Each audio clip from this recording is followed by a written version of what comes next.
18절까지는 당시 유대인들의 고질적인 병폐 가운데 하나였던 위선에 대한 예수님의 경계의 말씀이 기록되고 있습니다. 이스라엘의 역사를 간략히 보면 솔로몬, 사울, 다윗, 솔로몬 때까지는 한 나라였는데 솔로몬의 아들 때에 이 나라가 남북으로 갈라지게 됩니다. 북이스라엘은 BC 722년에 망하게 되고요, 남쪽 유다는 BC 586년에 나라가 망하게 됩니다. 그 이후 포로 시대의 상황에서 유대인들의 전통과 유대인들의 전례를 고수하려는 강한 민족주의적 배경하에서 유대교라는 것이 발생하게 됩니다. 그런데 이 유대교는 구약 성경의 내용을 왜곡하여 지나친 형식주의로 치우치고 맙니다. 따라서 그들의 종교적 행태 가운데에는 위선적인 요소들이 굉장히 많았습니다.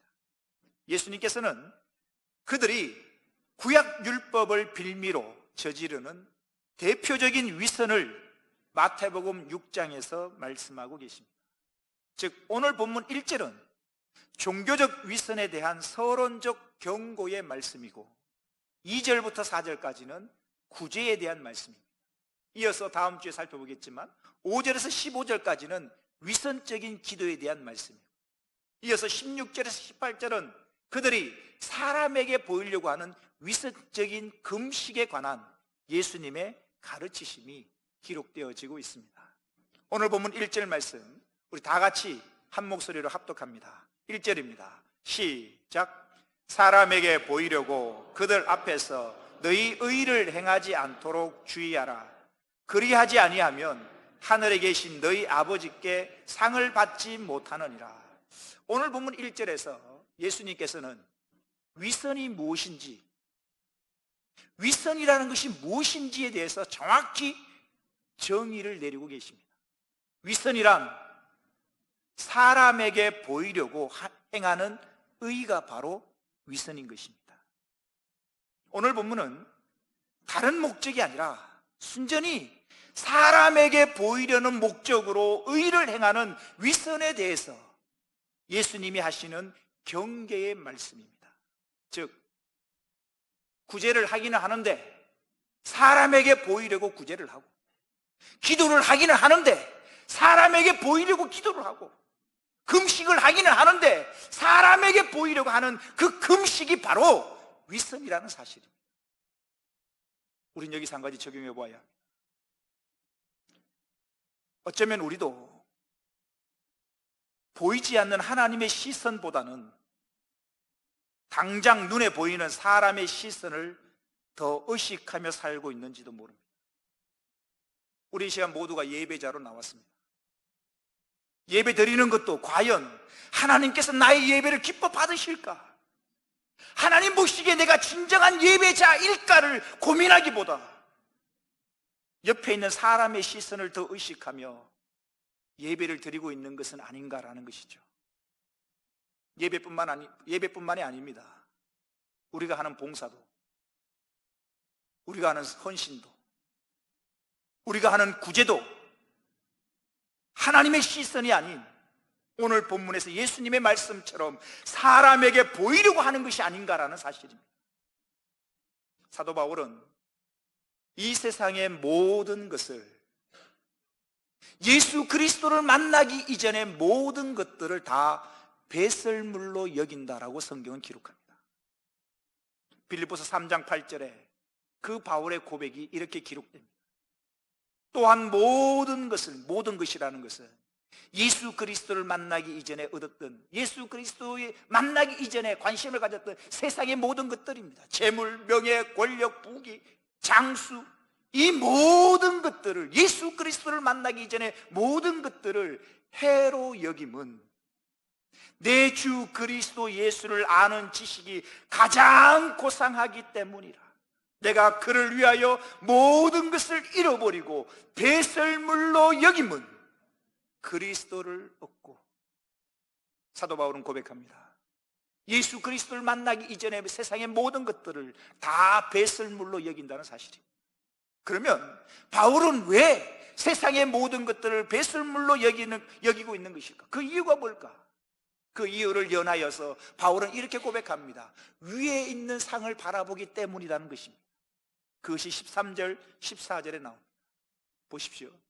형제들아, 나는 아직 내가 잡은 줄로 여기지 아니하고 오직 한 일, 즉 뒤에 있는 것을 잊어버리고 앞에 있는 것을 잡으려고, 뒤에 지금까지 내가 무엇을 했는지 다 잊어버리고 앞에 있는 것을 잡으려고 표대를 향하여 그리스도 예수 안에서 하나님이 위에서 부르신 부름의 상을 위하여 달려가노라. 사도 바울은 사람에게 보이려고 무슨 일을 하지 않았습니다. 사도 바울은 오직 하나님의 시선을 의식하면서 하늘의 상을 바라보며 모든 일을 행하였던 것입니다. 사랑하는 성도 여러분, 사람에게 보이고자 의를 행하고 또 사람들로부터 칭찬과 환호와 갈채를 받기 좋아하는 사람은 하늘의 상급을 받을 수가 없습니다.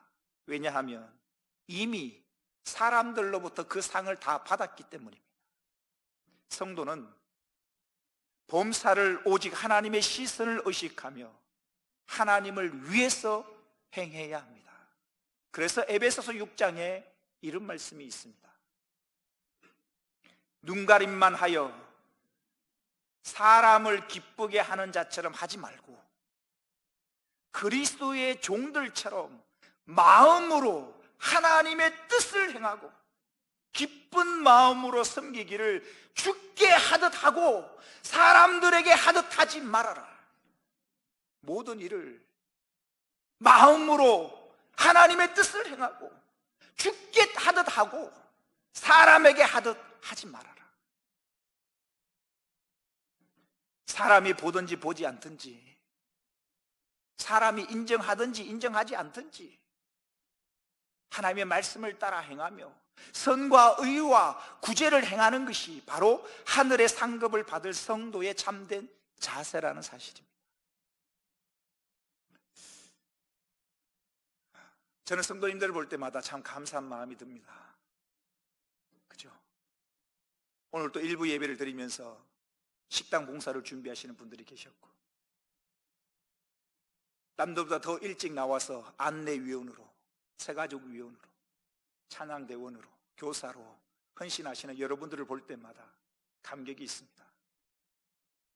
어제 토요일이었습니다. 오전에 목양실에 사무실에 있으니까 이 3층에서 이렇게 움직이는 발자국 소리가 2층 목양실에서 들립니다. 오전에 토요일 날 오전에 있는데 이 3층에서 이 본당에서 자꾸 사람이 다니는 소리가 들리더라고요. 그래서 와서 살짝이 보니까 201구역에서 와서 본당청 3층 이 본당 청소를 하고 계시더라고요. 201구역이 담당이었던 것 같아요. 청소하시는 분들은 저를 못 봤지만 살짝이 보고 그냥 나왔습니다. 201구역 우리 서혜정 권사님 구역인 것 같은데, 우리 그때 201구역 권사님들 집사님들 뿐만 아니라 우리 민강비 집사님도 오셨더라고요. 아마 어제 토요일 날 쉬시는 날이신가 본데 권사님이 가자고 그러셨겠죠.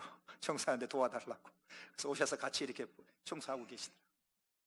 사람이 보든 보지 않든 내가 해야 될 일을 지키고 있는 그 일, 사람에게 보이려고 무엇을 하는 자가 아니라 이름도 없이 빛도 없이 자신의 자리를 묵묵히 지킬 수 있는 저와 여러분 되어지기를 원합니다. 다시 한번 본문 1절 말씀을 보십시오. 사람에게 보이려고 그들 앞에서 너희 의를 행하지 않도록 주의하라. 그리하지 아니하면 하늘에 계신 너희 아버지께 상을 받지 못하느니라. 그리고 2절 이렇게 기록합니다. 그러므로 구제할 때에 외식하는 자가 사람에게서 영광을 받으려고 회당과 거리에서 하는 것 같이 너희 앞에 나팔을 불지 말라. 진실로 너희에게 이르노니 그들은 자기 상을 이미 받았느니라. 2절부터 4절까지는 유대교에서 종교 규례로 매우 중요하게 여겨졌던 구제에 있어서의 위선에 대한 예수님의 말씀입니다. 구제라는 것은 하나님께서 교회에게 명하신 의무 중 하나입니다. 대한민국 국민으로 태어난 사람이라면 누구나 4대 의무를 져야 합니다. 그것처럼 하나님께서 교회에게 반드시 하라고 명령하신 의무 중 하나가 바로 구제라는 것입니다. 즉 구제라는 것은 예배와 전도와 함께 교회가 반드시 행해야 하는 의무 중 하나였습니다. 하나님은 오래전부터 이 구제의 의무를 외면치 말고 행하라라고 명령하셨습니다. 이 구제에 대한 명령이 모세오경 신명기에 보면 이렇게 기록됩니다. 신명기 15장 7절에서 8절입니다. 내 하나님 여호와께서 내게 주신 땅 어느 성읍에서든지 가난한 형제가 너와 함께 거주하거든 그 가난한 형제에게 내 마음을 완악하게 하지 말며 내 손을 움켜쥐지 말고 8절 보십시오. 반드시라는 것은 필수입니다. 의무입니다. 해도 되고 안 해도 되는 게 아니라 반드시 하라는 명령입니다. 반드시 내 손을 그에게 펴서 그에게 필요한 대로 쓸 것을 넉넉히 구워주라. 이 구제는 다시 말씀드립니다만 하나님께서 반드시 하라는 필수 의무가 바로 구제입니다. 예수님께서도 구제에 대해서 이미 말씀하셨습니다. 우리가 살펴보았지만 마태복음 5장 42절에 예수님께서 이렇게 말씀하십니다. 내게 구하는 자에게 주며 내게 꾸고자 하는 자에게 거절하지 말아라. 예수님의 가르치심이고요. 이 예수님의 가르치심을 받고 제자들도 사도들도 동일한 가르침을 합니다. 사도 바울은 구제에 대해서 이렇게 말합니다. 갈라디아서 2장 10절 말씀입니다. 다만 우리에게 가난한 자들을 기억하도록 부탁하였으니 이것이라는 것은 구제를 말합니다. 가난한 자를 돕는 것을 말합니다. 이것은 나도 본래부터 힘써 행하여 왔노라. 예수 그리스도를 만나기 이전부터 유대인으로서 본래부터 처음부터 이 구제는 행하여 왔다라고 사도 바울은 고백하고 있습니다. 따라서 교회는 이 구제에 대한 명령을 예배와 전도 못지않게 중요한 의무로 여기고 행해 왔었습니다. 구약시대에는 따로 11조를 들여서 구제하는 데 사용하도록 했고 신약의 초대교회도 이 구제의 의무를 필수적으로 행해 왔습니다. 그런데 문제는 구제를 마음을 다해서 하는 게 아니라 사람에게 보이기 위해서 했다라는 사실입니다. 다시 본문 2절 말씀을 보십시오. 이렇게 기록합니다. 그러므로 구제할 때라는 말은 각 사람은 반드시 구제를 해야 되는데 그 구제의 의무를 감당해서 구제를 할 때에는 이란 이야기입니다. 다시 한번 2절 보시면 그러므로 구제할 때에 외식하는 자가 사람에게서 영광을 받으려고 회당과 거리에서 하는 것 같이 너희 앞에 나팔을 불지 말라. 진실로 너희에게 이르노니 그들은 자기 상을 이미 받았느니라. 외식하는 자, 이 외식이라는 단어가 나오는데요, 당시 유대교회에 있어서 가장 고질적인 병폐이며 예수님께서 가장 싫어하셨던 것 중에 하나가 바로 외식이었습니다. 그래서 오늘 본문에서 이 외식이라는 단어가 처음으로 언급되고 있는데 오늘 본문 이후에 예수님께서 외식을 얼마나 싫어하셨는지 오늘 본문 이후에 외식이라는 단어가 무려 성경에 20번이나 기록됩니다. 그런데 놀라운 것은 이 외식이라는 단어가 전부 다 한결같이 예수님 입에서 나온 말씀이라는 사실입니다. 특히 예수님께서는 마태복음 23장에서만 화 있을진저 외식하는 서기관과 바리새인들이요 라는 문장을 무려 23장에서만 무려 6번이나 반복하고 계십니다. 이것을 통해서 예수님은 외식에 대하여 엄중히 책망하고 계심을 우리는 잘 알 수가 있습니다. 그런데 외식하는 자라는 이 말은 원래의 뜻은 뭐냐 하면 연극 배우를 나타낼 때 쓰는 단어입니다. 이 외식하는 자라는 것이, 외식하는 자라는 이 말의 원래의 뜻은 뭐요? 연극 배우라는 뜻인데요. 여러분, 왜 연극 배우라는 이 단어를 외식하는 자라는 뜻으로 쓰는지 우리는 짐작할 수 있습니다. 연극 배우를 보십시오. 자신이 아무리 슬퍼도 기쁜 배역을 받으면 기쁜 표정을 지어야 하고, 반대로 아무리 슬프다 할지라도, 그죠? 기쁜 표정을 지어야 되고, 기뻐도 슬픈 표정을 지어야 해요. 배역에 따라 그렇게 해야 되는 것이거든. 성경에서는 겉과 속이 다른 위선자를 의미하는 말로 이 단어가 사용되어지고 있습니다. 즉 마음속에 있는 것을 솔직하게 밖으로 그대로 드러내지 않고 마치 그렇지 않는 것처럼 가장하여 자신의 이익을 꾀하는 부정적인 의무로 바로 이 외식이라는 단어가 사용되어지고 있다는 사실입니다.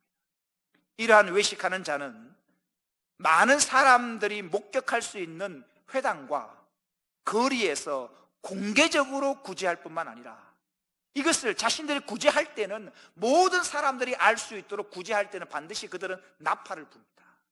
나팔은 많은 사람들이 있는 곳에서 나팔을 불면 사람들이 쳐다봅니다. 그러면 구제를 하는 것이죠.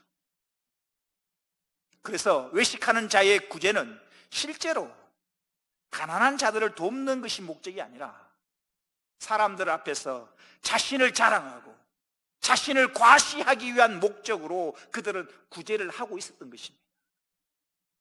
이렇게 외식하는 자는 어떤 구제를 하든지 간에 그들은 자기 상을 이미 받았다라고 예수님은 말씀하고 계십니다. 이미 받았다라는 이 말은 어떤 것을 받고 영수증을 주다라는 의미입니다. 즉 이 말은 확실히 뭔가를 받았다는 것을 나타내는 단어입니다. 따라서 외식하는 자는 자신에게 돌아오는 반대 급부가 없으면 구제를 하지 않는 자라는 사실을 우리는 또한 알 수가 있습니다. 자신에게 뭔가 돌아오는 게 이득이 있어야만 구제를 했다는 사실입니다.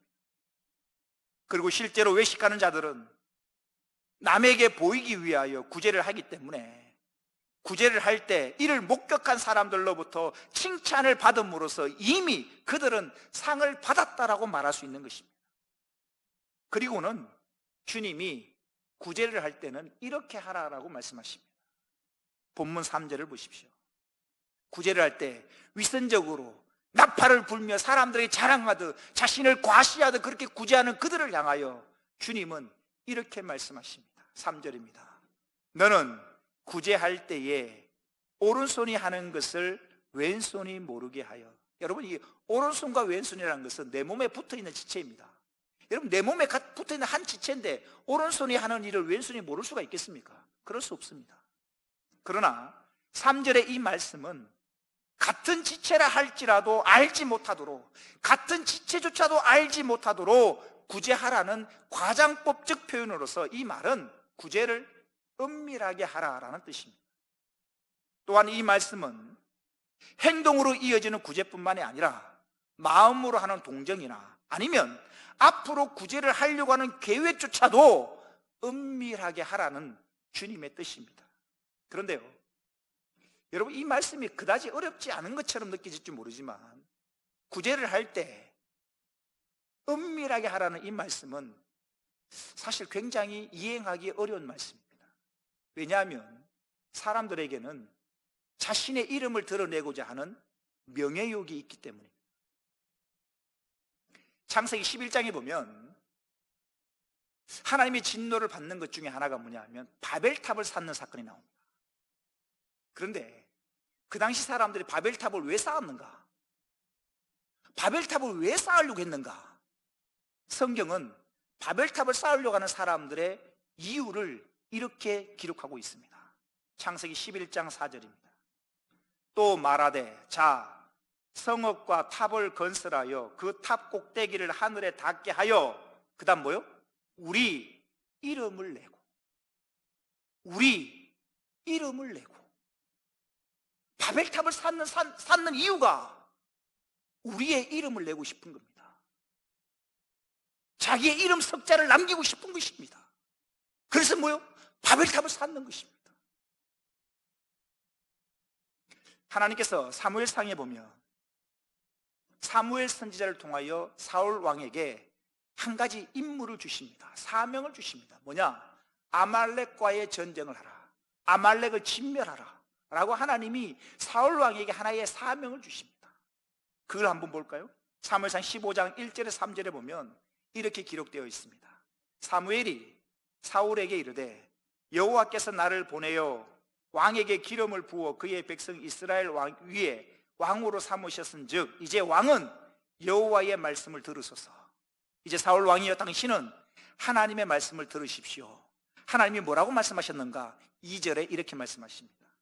만군의 여호와께서 이같이 말씀하시기를 아말렉이 이스라엘에게 행한 일 곧 애굽에서 나올 때에 길에서 대적한 일로 내가 그들을 벌하노니. 여러분 2절 말씀에서 우리는 두 가지를 기억해야 되는데요, 지금 하나님께서 사울 왕을 통하여 아말렉을 벌한다는 겁니다. 그게 무슨 말이냐? 지금 아말렉과의 전쟁은 하나님께서 사울 왕을 도구로 삼아서 아말렉을 하나님이 벌을 준다는 겁니다.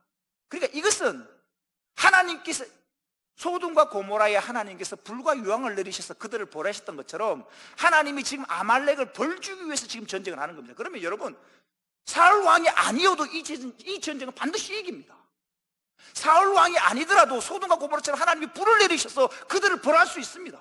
근데 지금 이 벌을 하는데 하나님이 어떻게 벌을 하시는가? 사울을 도구를 삼아 벌을 하신다는 겁니다. 그럼 왜 아말렉을 벌하시는가? 다시 2절에 보니까 보십시오.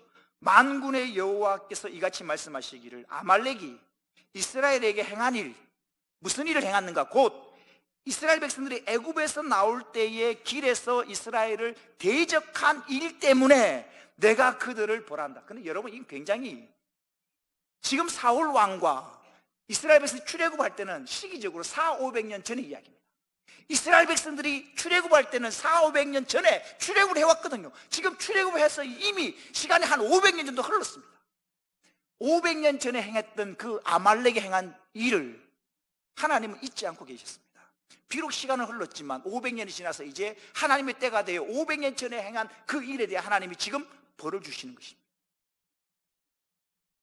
그래서 500년 전에 행한 그 일로 인하여 하나님 지금 벌을 주시려고 아말렉과 전쟁하라는 것입니다. 아말렉을 진멸하라는 것입니다. 3절에 이렇게 나오죠. 보십시오. 본문 3절입니다.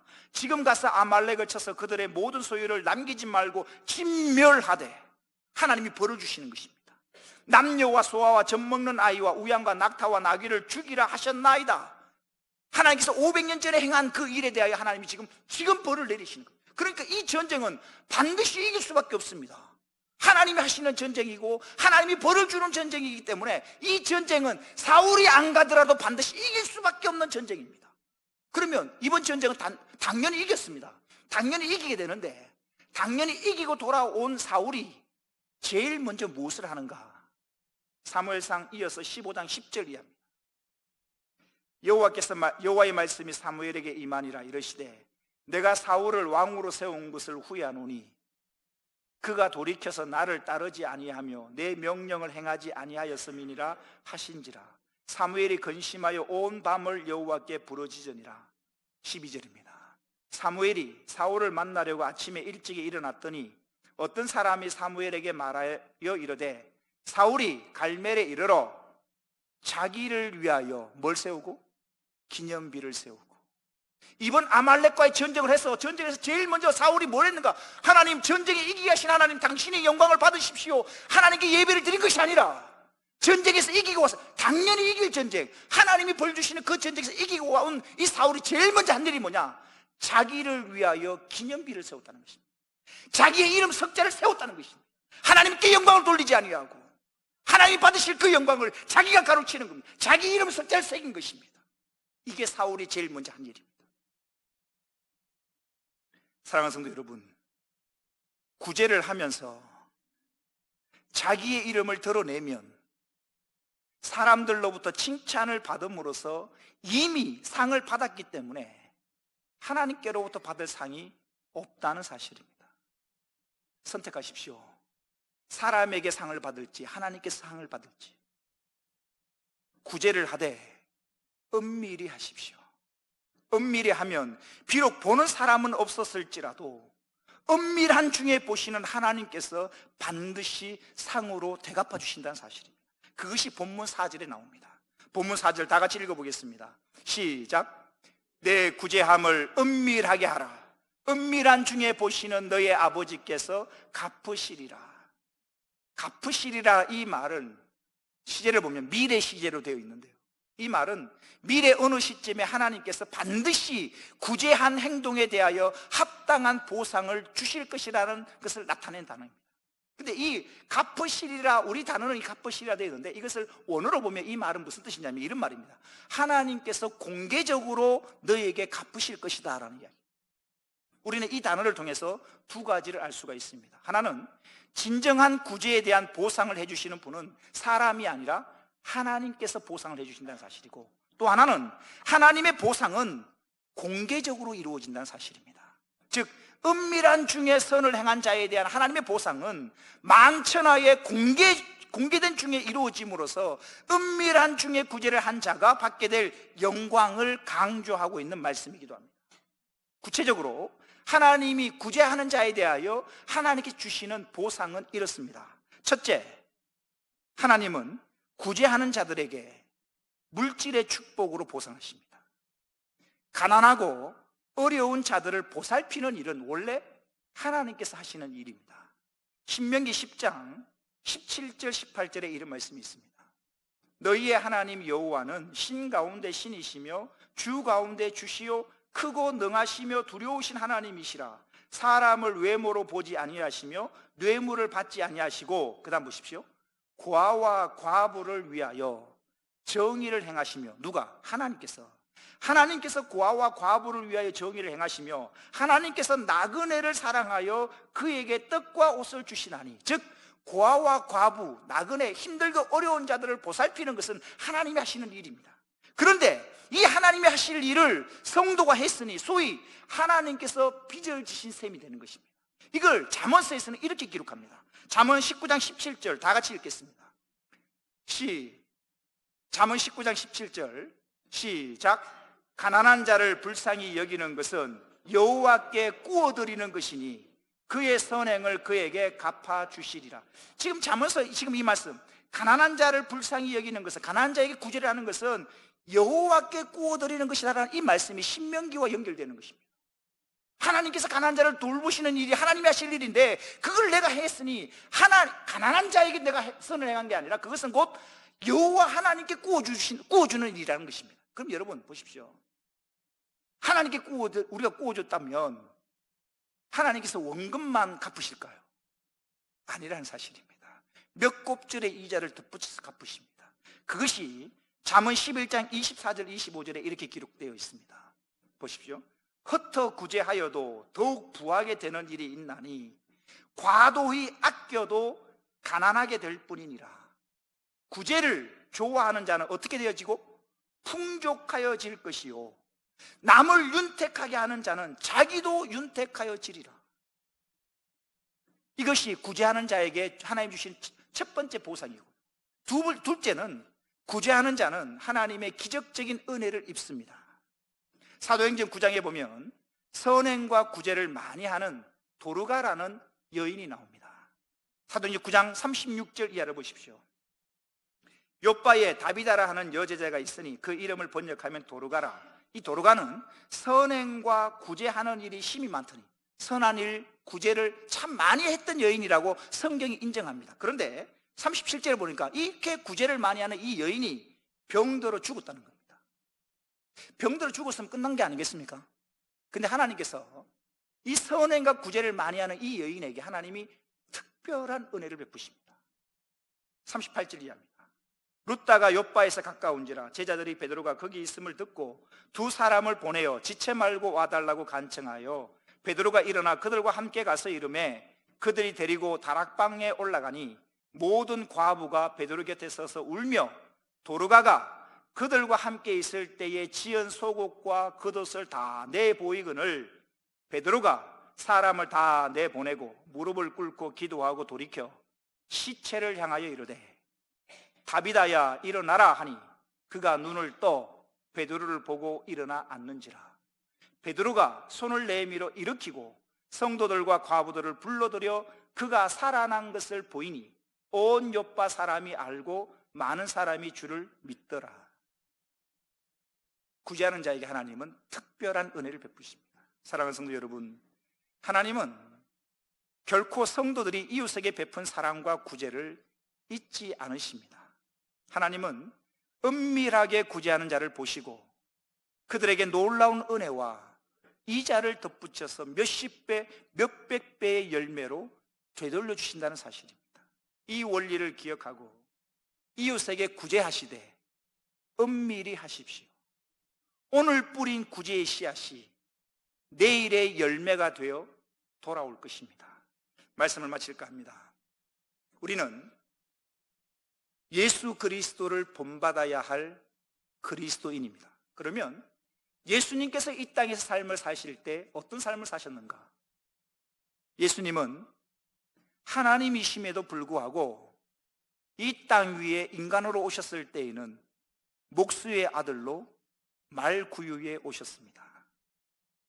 그 낮고 천한 곳으로 오셔서 섬김을 받으셔야 될 그 주님이 제자들의 발을 씻어주시고 버림받은 창녀와 세리들을 만나주셨고 세상에서 소외된 사람들을 만나주셨습니다. 한 번 또 예수님은 자신을 과시하거나 자신의 힘을 자신을 위해서 사용해 보신 적이 없습니다. 예수님은 자신이 가지신 힘과 능력으로 오직 사람들을 섬기셨고 병든 자들을 고쳐주셨으며 배고픈 자들에게 먹을 것을 주셨습니다. 예수님의 삶을 한마디로 요약하면 아낌없이 주시는 삶이었다는 사실입니다. 자신의 생명까지도 주시는 삶을 살았던 분이 바로 예수님의 삶이었습니다. 사도행전 20장 35절에 이런 말씀이 있습니다. 범사에 여러분에게 모범을 보여준 바와 같이 수고하여 약한 사람들을 돕고 또 주 예수께서 친히 말씀하신 바, 주님이 친히 뭐라고 말씀하셨는가? 주는 것이 받는 것보다 복이 있다 하심을 기억하여야 할지니라. 누가복음 6장 38절 말씀 다 같이 읽겠습니다. 시작. 주라 그리하면 너희에게 줄 것이니 곧 후히 되어 누르고 흔들어 넘치도록 하여 너희에게 안겨주리라. 너희가 헤아리는 그 헤아림으로 너희도 헤아림을 도로 받을 것이니라. 사랑하는 성도 여러분, 저와 여러분의 평생에 주는 사람이 되기를 원합니다. 또 주고 나서 내가 주었다는 사실마저도 기억하지 않기를 원합니다. 그럴 때 하나님께로부터 오는 큰 상급이 있다는 사실입니다. 구제를 하되 은밀히 하여서 하나님으로부터 큰 상을 받는 복 있는 저와 여러분 되시기를 주의 이름으로 축원합니다. 기도하겠습니다.